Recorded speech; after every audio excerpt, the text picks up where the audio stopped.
Hello, Internet, and welcome to episode 72 of Verbal Graffiti with your host, Brian Glass, aka the B-Man, the People's Degenerate. Have another co-host for this episode. Say hello to Willow. She's a Bijan. She's shaking very much on my lap right now. She's a little nervous. She's never been in the studio, never seen the setup. Those avid fans of Verbal Graffiti may remember that a few weeks ago, I was dog sitting two dogs, not this one, but another one who died due to my negligence, drowned in a pool. I wasn't in the yard with her, although she was very elderly, and I blame the death on her, not myself. Though they're allowing me to watch another dog. So if something tragic happens to Willow, which I don't think it will because she's on my lap 24/7, not my fault. Not my fault. My belief is, I use an analogy. If you're a child care worker, if you're a nanny, if you're a babysitter, if you put on your resume that a child under your care died, and then the parents still hire you to watch their child and their child dies, as the caregiver, you can say, look, I put it on my resume that babies are prone to die when I'm watching them. You knew that. I did not hide that information. Therefore, that death is on you, not on me. And that's how I am with Willow. A dog has died under my care very, very recently, within the last month or two. So we're going to watch out for this one, though, because I'm a little bit closer to this one than the other one. Not that there was anything wrong with the other dog that passed away. Just I met her when she was very, very old and decrepit and peeing and pooping all over the studio and would never stay still. This one, Willow's 10 years old, been with her almost her entire life. She was about wee big when I first met her. So we're going to take good care of her. And, she's going to be a co-host for this episode and maybe next. We'll see how she deals with the spotlight. She is an attention whore, though. She's always looking for a lap to lay on and a nose to lick. And yes, I do kiss dogs because I am a lover. But now, enough about Willow as she lovingly licks my fingers, which I washed my fingers before this episode. Don't know why I said that. We just got to get to it. We got to get to what is on my mind. It's this baseball playoffs. I am a Yankee fan, as many of you know. Turned on our first playoff game, Yankee playoff game that is, and saw a big advertisement on their batting helmet, Strauss. I don't know what that company is. My sister looked them up. I guess they're a German apparel company, maybe a sporting apparel company. So in that sense, the advertisement did work. I did not know what the company was. Now I do. They will not be getting any of my money. To this day, to the end of my life, I despise that company, Strauss, because they are the first ones, I believe, to be on baseball helmets. And as I was watching Aaron Judge strike out, again, once more in the playoffs, the image of Strauss on the batting helmet was jarring.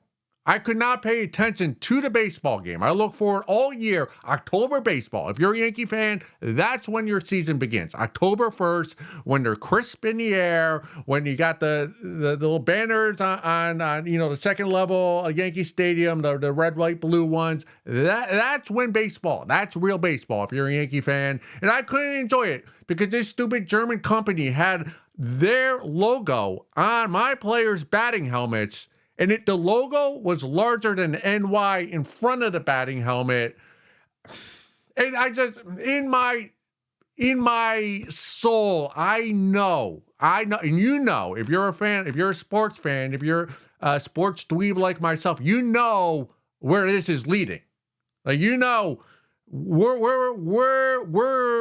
creeping on NASCAR. I was reminiscing with my sister Muffy about when you go to a Yankee game and there would never be any advertisements on the back wall, on the home run wall, because that was Bush League, that was minor league, that was teams that who couldn't pay the salaries of their players. That was a Bush League move. And now you go to every baseball stadium in America and you can't even see a clear spot of the wall. It's all advertisements. And then was a year or two ago, you would have the one advertisement, the Yankees, they have a Star Insurance on like the arm. And now we have the batting helmet. And It's only a matter of time. I mean, we might as well call him the New York Strauss because the logo, like I said, is bigger than the NY logo. You go to Yankee Stadium, the Delta sign in center field is larger than the Yankee Stadium sign. We might as well call it Delta Stadium New York Strauss. And put little Yankees underneath, because that's what we are now. It's a disgrace to the game. It's a disgrace to the organization. It's a spit in the face to us fans that pay our money to pay for a $14 Heineken 24-ounce can when we go to see the game. It's very disheartening. I mean, come on. Nobody likes this. Nobody likes this. Strauss, fuck you. Fuck Germany. I'm never traveling there ever again. Never been. Never going to go because I'm angry with them. This is very... If you're Nike, I think Nike was last year, maybe 2 years ago, they paid the rights to have the Yankee MLB uniform. So Nike makes all the uniforms for MLB. They put their logo, I think it's on the chest and on the pants. And now these other companies are paying money to put their advertisements on the baseball helmets. That's gotta piss off Nike. It's like, whoa, we paid all this money to have the rights to the uniforms, and now this other entity is coming and putting their logo on the uniforms we're making for you. If I'm a Nike executive, who's the guy who owns Nike? I'm calling the Yankees GM. I'm calling Brian Cashman. I'm calling the baseball. Who's the main guy in baseball? I can't think of the word. It is, I got that mind fog. Maybe I got that long COVID. But, he's calling all the owners going, hey, what the fuck? What? I paid you billions of dollars for your uniforms, and now you're letting these foreign entities disgrace these uniforms? Terrible. I'll tell you, as soon as I saw that Strauss, I could not pay attention to the at-bats. And what I also could not pay attention to is, I just know this is coming to football. Because if it's happening with the baseball helmets, you know damn right, it's going to come next year, NFL, they're going to have logos on their helmets as well. Hopefully it doesn't go to college football, because some of those, the Michigan helmet and imagine having a Notre Dame, the Golden Dome, the golden helmet with a logo on it from some company that probably allows their employees to get abortions. And I don't give a fuck whether you get an abortion or not, but Notre Dame, Catholic school, Catholics kind of against that. It's spit in the face to America. It's kicking us in the balls. It's saying, it's doing away with tradition. I'm sounding like an old geezer now, complaining about baseball and how it used to be and how sports it used to be. Just, if you watch football, it's on the back of the helmets, they have the mini American flag. They'll have, you could put a flag of whatever country you originate from. And then you could also have a social rights slogan on the back of your helmet. So it's only a matter of time. And since they've done with baseball, it's only a matter. We're counting down the months till I bet you in the playoffs this year, the NFL playoffs, there will be logos on the helmets from companies we've never heard of. Sports, man, they're just grabbing every dollar from us they can. I have another baseball take. We'll wait till the second segment for that. Let's get to it. This one comes from the subreddit Advice, simple as it gets. Let's give this lady some advice. All right, let's read it. How you doing, Willie? Oh, you're calm down. Good for you. All right, from the subreddit Advice. I've been offered money by a guy I know to masturbate for him. Need advice. Believe she spelled masturbate incorrectly, but that's a difficult word. Maybe I've been spelling it incorrectly my entire life. All right, on to the post. Focus, B-man, focus. I'm 21, female. Oh, beautiful. He genuinely is a really nice guy that I've met online, and we talk regularly on phone calls and stuff. He is quite older than me and isn't from the same country as me. It has happened before where we started a normal conversation And one thing led to another because I guess I kind of into it.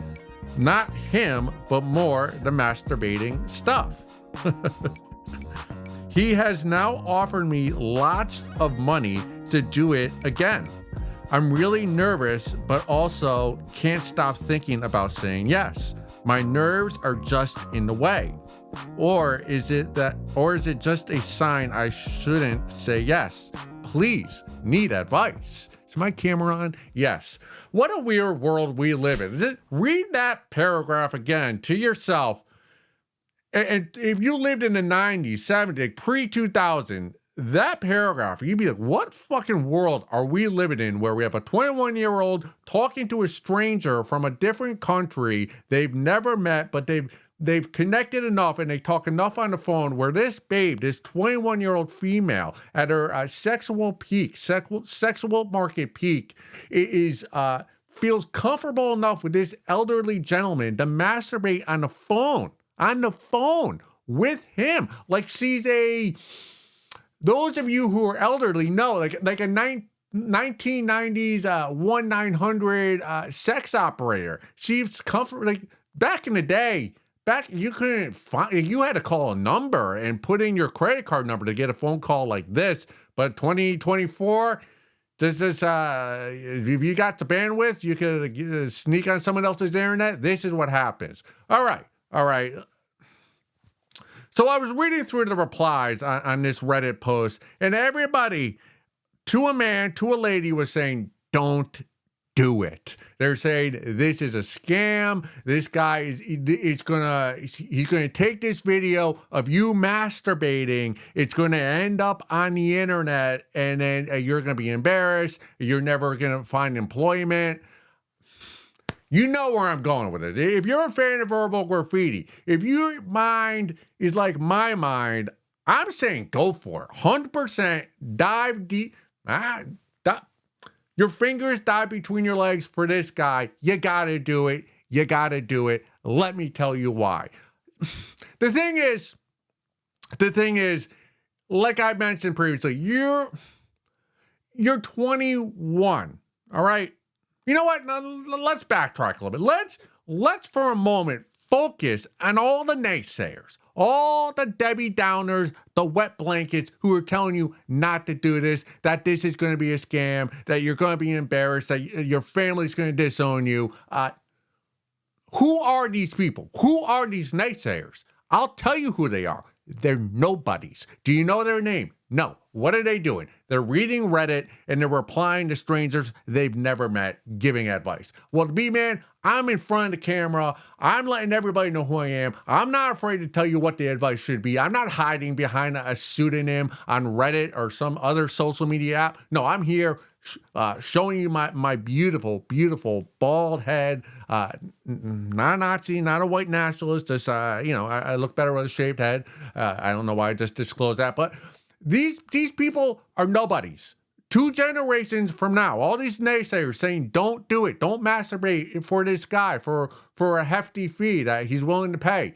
Nobody's going to remember these people 2 generations from now. None of them are going to be in the history books. They're losers. They're forgettable. They will not be remembered probably 50 years from now. Their lives, they're NPCs. They're making anywhere between $50,000 and $150,000 a year. They have a boss they have to CC on every email. They waste their weekends going to the Little League baseball field to watch their kid play, and their kid will never become a major leaguer. He'll probably not even make single A baseball. He'll probably quit baseball when he's 12 and get moderate, average grades. Maybe he goes to college. Maybe he ends up making a job himself, making $50,000 to $150,000 a year, and the cycle will repeat itself. The kid will be nobody, just like the parent telling you not to do this. These NPCs, they're not inventors, they're not doers, they're not creators. They spend their weekends, their free time, wasting it, watching Netflix and bemoaning the fact that there aren't any good movies being made anymore, even though they don't try to make movies themselves. They just complain and take without giving anything back. They're nobodies. There never was, as they say in the Mighty Ducks. If you know, go Bombay. Or no, it wasn't Bombay. It was the other coach that he had that said that Bombay was and never was. Sidetrack. Apologies for that. The B-Man and I do that quite often. What I'm saying is, don't listen to these people. Their lives are so miserable that they don't want you to have any fun. And you said yourself, you have fun masturbating for strangers, like semi-friends, strangers that you've never met. That's kind of a kink you have. That's what you learn. So why not get the bag for it? That's what I'm here. Hey, have you looked at the economy? Have you looked at LinkedIn? Have you tried? You're 21.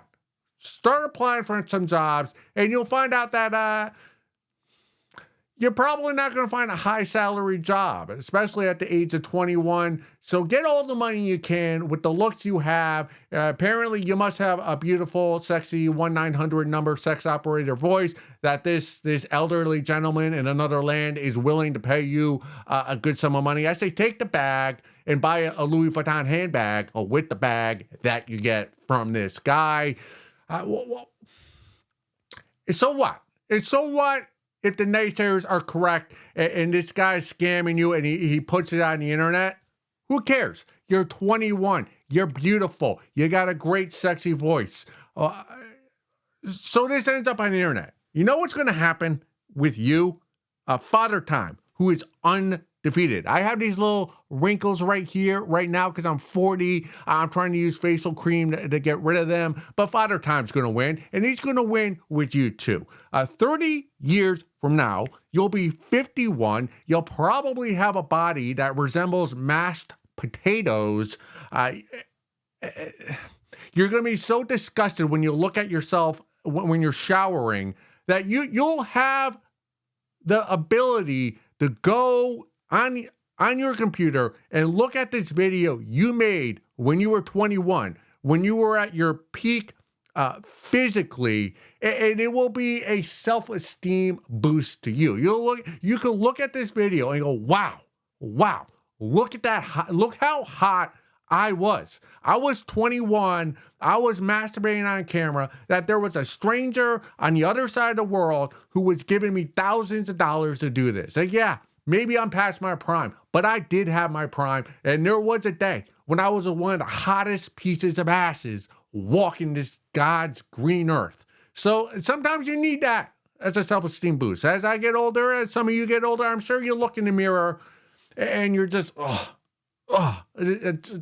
you're disgusted with the way you look.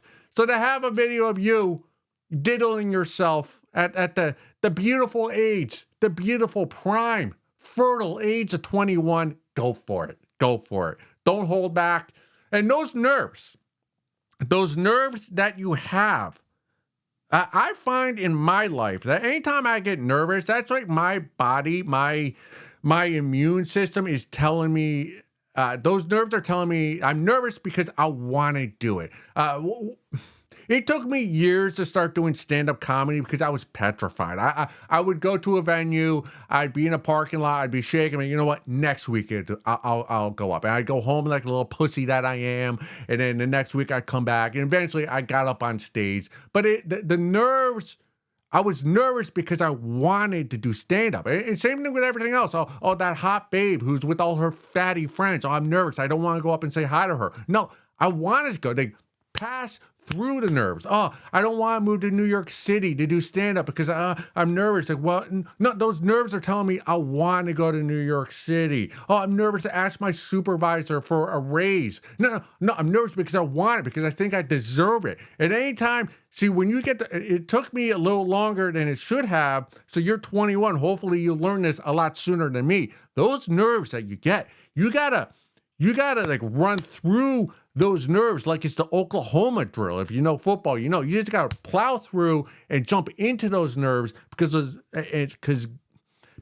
all right, I'm kind of stumbling over my words. It's like when you have these nerves, when you're able to fight through, that's when your life becomes interesting. That's when you start to live a life you want to live, a life that others look at and go, wow, I can't believe you did that. Like that took a lot of courage. So those nerves that you're getting in your body, they're telling you you want to do this. So don't not turtle, don't turtle up. No. Just spread those legs and get the bag from this guy. And if he does put it on the internet, like, who gives a fuck, right? Like, you're hot, and maybe your family disowns you, but if your voice and your moaning and your sex noises are as appealing as this foreigner, this elderly foreigner that you've never met believes it to be, you'll just make an OnlyFans account and make so much money that having your family disown you, brush it off. Like, live and let live. Like, leave your family behind and show the world those vagina lips of yours.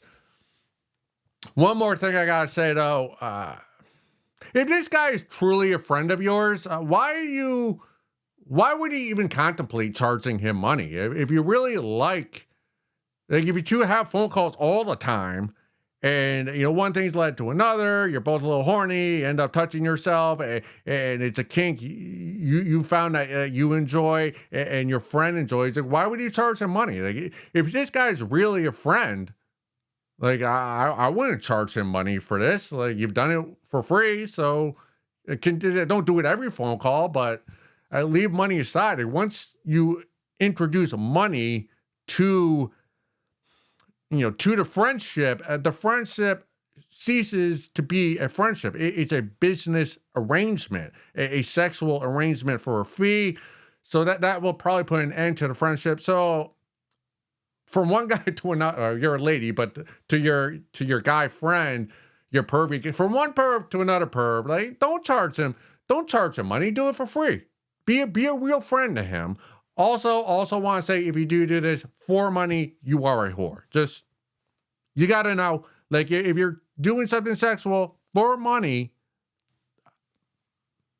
you're a whore. You're a 304. That's what you are. Again, as we say here at Verbal Graffiti, we are pro whore here at Verbal Graffiti, but others may not view you in such a positive light. But again, we're lovers of the whore, 304 here at Verbal Graffiti. There was something else I wanted to say. There's something. We'll get to. I'm getting ready for Halloween. So I want to share with all of you now how I've been preparing for Halloween this year, 2024. I moved into the neighborhood this year.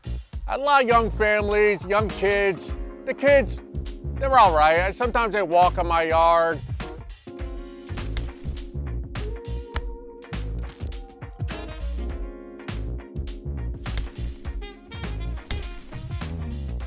Ruin my grass. Sometimes they'll be walking their dogs and they don't pick up the poop afterwards.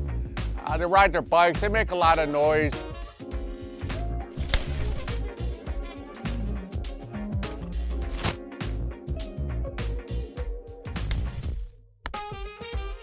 I've been talking to a lot of the moms and dads, and a lot of them seem health conscious. So this Halloween, I've decided not to give the kids candy. I'm going to give them something a little different.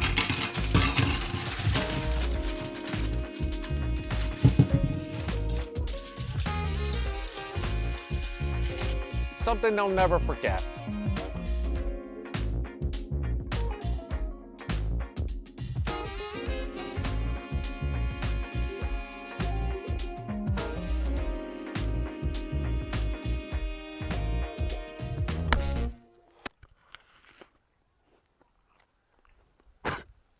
Go suck a fat one.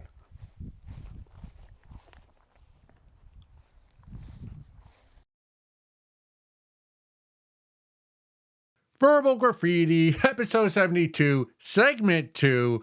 Me, Willow, back at you. Or is it Willow and I? Not positive the correct way to say that. What is the proper English? This ain't English class, so let's move forward. It's my nose a bit. I am noticing when I film these episodes, my nose starts to itch constantly. I'm not sure if it's allergies. It's not cocaine. I do not do cocaine. For someone who does not do cocaine, I say I don't do cocaine quite often. I don't know why that is.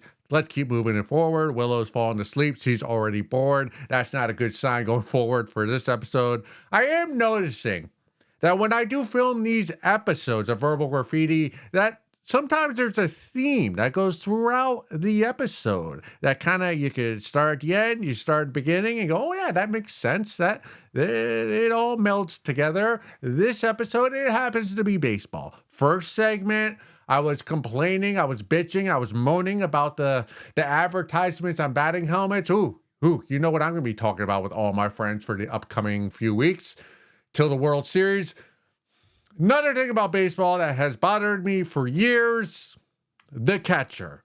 The catcher needs to be able to protect home plate. That plate is his. He owns that plate. If you want to score on him, he should be allowed. The major league catcher should be allowed to stand in front of the plate and force the base runner to run him over and knock the ball off his hand. If you watch baseball today, not positive when this rule changed, but it is now, it's against the baseball rules for a catcher to block home plate. Let me say that again, for those of you who are not baseball fans. Okay, how does this make sense? The catcher owns home plate. That is his property. That is his plate. That is his home. And when an invader, a base runner, tries to come in, he's not allowed to get in front of that plate and protect it. That is ridiculous. That is un-American. That is...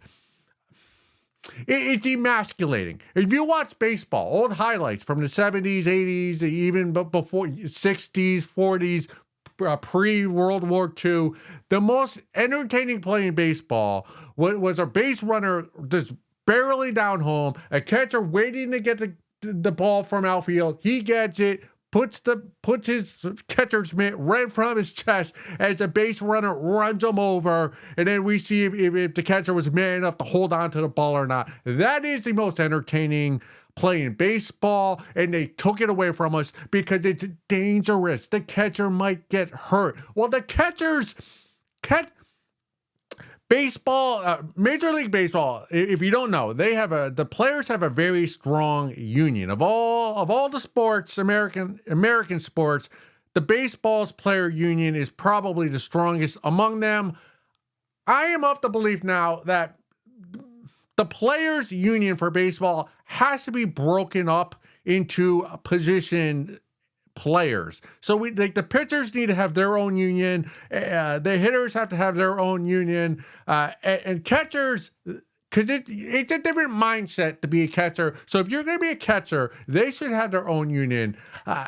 There's no way catchers like this. There's no way catchers like having to stand in front of the plate, maybe not like in front, but to the side, like 4 or 5 feet, and then have to catch the ball and then dive into home plate with just the mitt and try to, touch the inner thigh of the base runner as he's sliding in home. There's no, I don't know any catchers personally, but if you get all 30, I don't know how many catchers are there in Major League Baseball now. If you get all like 65 of them and you ask them man to man, do you want to stand in front of the home plate? You want to have that base runner have to run you over to score a run? They'll all say yes. And if they say no, put them in the outfield. They should not be a catcher and they should not be a big league catcher. It's the emasculation of Major League sports. I like seeing people get concussions. I know you're not supposed to say that. I love watching receivers run through the middle of the field and get lit up. Boom! I like seeing heads bounce off the ground. But it's not just. It's not like I like watching it for the aesthetics of it. It's not that I want them to get hurt, but I like the competition. I want the catcher to be able to protect what is his. That home plate is his. And the fact that he can't stand right in front of that's an affront to him from the higher entities that he doesn't even see in the field. From the guys and ladies in the suits in the headquarters in New York City or wherever the headquarters of Major League Baseball is. They're taking away his ability to protect what is his. The fact that we're all kumbaya with that, nah. The B-man, Catchers need to be allowed to protect home plate. That is theirs. That should be theirs for eternity. If you want that run, you got to run me over. You got to knock that ball out of my glove. It's the feminization of sports. Yeah. Are we, do catchers get paid a lot of money? Does it elongate their career? Is it safer for them to step on the field knowing that they're not going to get run over? Yes. But it's not fun, and it's not competitive. That a catcher has to just tiptoe out of the way and let somebody, an opposing player on the opposite team in the opposite dugout, just slide in, and they both have to dive at the same time. What is that? That's not baseball. That's Bush League. We might as well just let players hit off a tee. Why let pitchers pitch? Why don't we just let, why doesn't the hitter's dad pitch underhand? Don't let anyone throw the ball 95 miles an hour. He might get hit with the ball. This is so. I think I've expressed my point of view on this topic. It also bothers me that baseball players wear the half face mask thing so you can't see their face. It's like, you're a big leaguer. You don't need that little mask on your cheek. It's like one person gets hit in the face once every 3 years. Just get rid of that little piece. You're a big leader. If someone throws a ball high and in, which no one ever does in baseball anymore, move your head back. Move your head back. You don't need that little face guard right there. I want to see your face. I want to see the expression. I want to see the big league chew in your cheek as that 98 mile per hour slider is coming in at your face. Baseball. Bring back your soul. Fight for it. Don't let the higher entities, don't let the corporate entities take it away from you. This is your sport. Defend it. Catchers, make your own union. Protect your home plate. That's your home. That's your plate. Let's move forward. Another advice one, if I could get my phone open correctly while I was sleeping. All right. I'm obviously not entertained. She disagrees with my catcher viewpoint, but hey, agree to disagree. All right. This one comes from the subreddit Sex Workers. Another theme, fisting. I have a client wants to try fisting my vagina. Once upon a time, it would have been a hard no for me, but I have given birth vaginally, so maybe I could handle it. Any advice? My advice to you is get a Cadillac health plan. You need to charge this guy upcharge this guy quite a bit. I'm not sure what your normal rate is, because I don't really get prostitutes, but you gotta at least triple the charge. If you're charging him 100, you gotta charge him 3 bills, because this is quite a task. It's going to take some work from you. And my third bit of advice is get a gynecologist that you trust, and when you allow your John to perform the fisting Mike Tyson uppercut in your vagina, do it during normal business hours. So if there is an incident where the vagina, it gets stuck inside of you, or there's an injury while he's trying to perform the act on you, the sex worker, do it during business hours so that you can have your gynecologist on call and see him or her ASAP when this happens. You don't want this to be happening at midnight and then have to wait till 8:30 a.m. to go into the office and do whatever gynecologists do when they see a vagina stuck, a man's fist stuck in a vagina. I have a great, fantastic, some even say a closing joke about fisting vaginas. Not going to say it here. If you want to hear that joke, you're going to have to come see me do stand-up comedy live. But this isn't about me. This is about you getting that Mike Tyson uppercut to the hooch. I mean, if your logic does follow the scientific method, you had a baby come out of your vagina, therefore it would seem that you would be able to take a fist up inside of your vagina. Baby out, fist in. As long as the guy has a normal size hand, me, I have little petite, icky, like women fingers, so my fist would be easy inside of you. As long as this guy's not a NFL quarterback with 10.5-inch hands, if he's just a normal John, average, 5'9", 6'1", under 225 pounds, you should be able to get in time to fit this fist inside of you. It's my nose one more time. You need to work at this though. This is not okay, yeah, tomorrow night, pay me $3, let's do this. You need to put some work physically and mentally. I'm gonna compare this to a marathon. Okay, I've ran one marathon. I have some family members who run marathons quite a bit each year. Running a marathon is more mental than it is physical.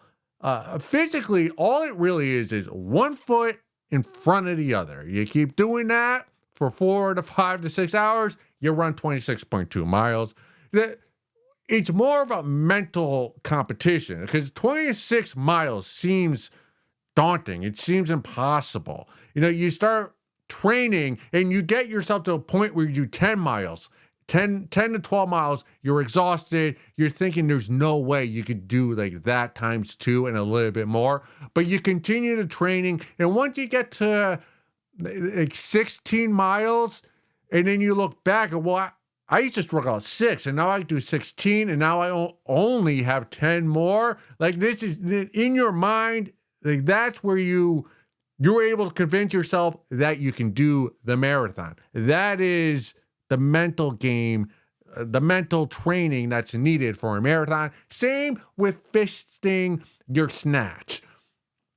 Right now, this seems impossible for you, although you did say you took a baby out of you, so you're mentally, you're starting to get there, but we need to work physically as well.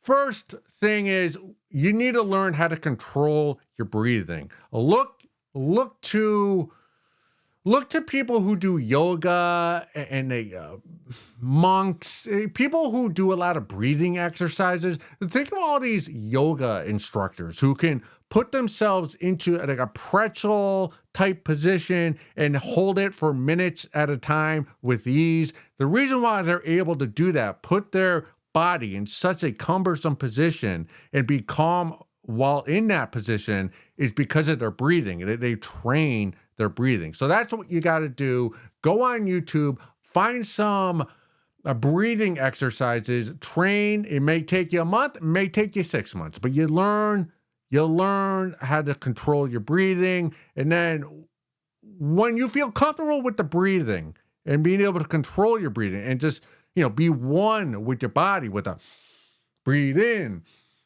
breathe out.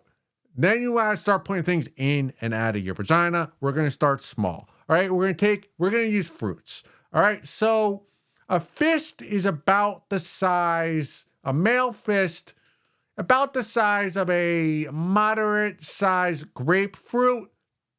That's the end point. Where we're going to start is a kiwi. Get yourself a little kiwi, put it inside a condom, lube it up, put it in your vagina, put it out. That should not be too hard because you are a sex worker that's also giving birth vaginally. We're going to move up from let's see, we start with a kiwi. So we're going to move on from a kiwi to a tangerine. Same thing, put a condom for, safety, health reasons, lube it up, in, out.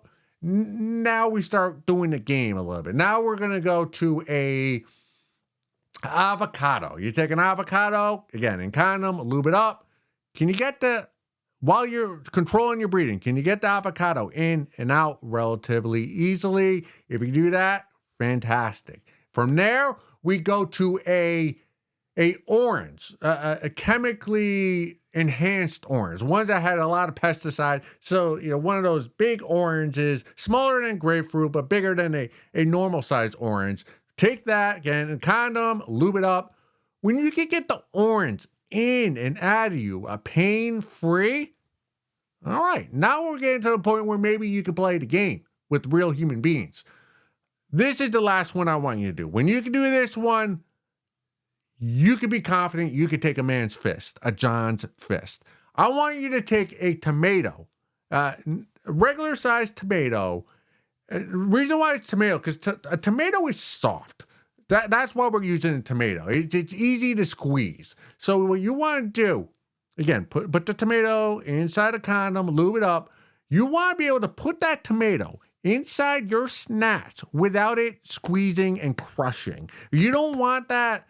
Like, you don't want the tomato going inside your vagina and becoming like a Gallagher act. If you know Gallagher, the comedian, R.I.P., the Gallagher was a comedian who would, he just put a watermelon on stage, smash it with a sledgehammer, and that was his act. That's what you're trying to avoid with this tomato. You don't want it in your snatch and just kind of,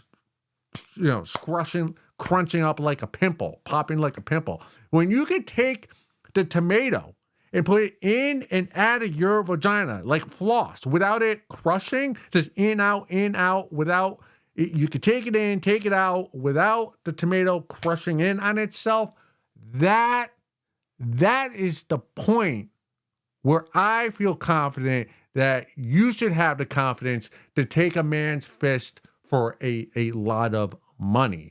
And when you do get to this point, and I have the utmost confidence that you will get to the point physically and mentally where you feel capable of taking a fist, do remember to put this on your sex worker resume, that you are able to take a fist. Use your John that put his fist inside of you, this John. Use him as a reference. Ask him first. Be polite. Hey, can I use you as a business reference? You put your fist inside of my vagina. So put it on your sex worker resume. And again, charge a lot of money. And if that's on your resume, that hey, I can take a fist, you'll be booked out for months in advance, and that will put you above every other sex worker in your community, in which whatever community it is you live. You will not have to worry about a recession. Your vagina will be recession proof because you can take a fist while nobody else can. So make sure you let all the Johns know that you're taking uppercuts to the snatch, and I hope you're able to take many a fist going forward with your sex work endeavor. I almost forgot. Okay, we're going to continue reading The Salesman's Wife by John Lawrence. I've been contemplating whether I want to continue to do this at the end of the episodes or make it maybe like a separate Instagram account for it. What I really want to do is like make another studio just to read erotic literature from the 1970s. If you go back early on my Instagram feed, I read a page outside on a trail. Doing that was very time consuming, and building another studio, I don't have a lot of space in this studio, so I'm trying to figure it out. I'm contemplating, it's in my head, but for now, we're just going to read it at the end of the episode, and then I'm going to upload that as a short on the social media sites. But anyway, I'll let you know what's developing as it's being developed, if I can develop it. But for now, we're reading, Salesman's Wife, page by John Lawrence, page 11 and 12. "It's okay, honey," he whispered reassuringly. "It's okay. Just relax. Everything is going to be all right." Despite his words, however, Pamela found herself growing steadily more anxious. Her mind reeled with stormy thoughts. This is evil, sinful. He's like an animal, a filthy animal. Don't give in to him. It's dirty, vile. "No," she groaned in response. "No." Then suddenly, her head began to pound with the beat of 1,000 savage drums, and she drew back from his, raising her hands to her temples, trying to ease the throbbing. "What's wrong?" Alan asked, with a certain edginess in his voice. It's a headache," she replied meekly. "I don't know why I get them so often. I'm sorry."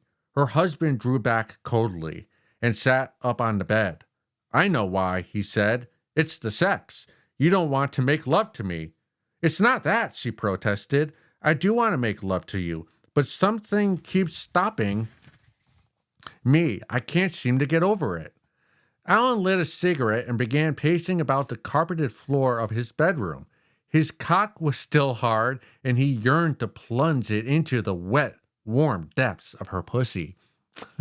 But now he was being denied his right as a husband once again, and the weeks of constant frustration began to mount within him with terrifying force. Pamela, it's the same thing over and over again, he said. How long is this going to go on? It's not a headache, it's a backache or an earache. For God's sake, what's wrong? Don't you want me? Alan, don't say that, she cried. You know I want you. I love you. Maybe I need some kind of help. Inwardly, Alan seethed at the remark. What you need is a good fuck, he thought bitterly. All this fear and sickness. Christ, with a body like that, you could be the most exciting wife a man ever had. Instead, you freeze up like ice whenever I touch you and get a goddamn headache or something. He remembered how she always turned away when he took his clothes off and wouldn't even touch his penis. She insisted the lights be off whenever they made love and lay inert, hardly responding to his lovemaking. He was sick of it now and sick of having to go over it time and time again. He resented it even more when he remembered the chicks he could have if he weren't married. Chicks who were only too ready to climb into the sack with him if he gave them the nod. But he was a married man and was struggling to be true to his vows of fidelity. But he also knew he had to have a full masculine release. He had to. Go suck a fat one.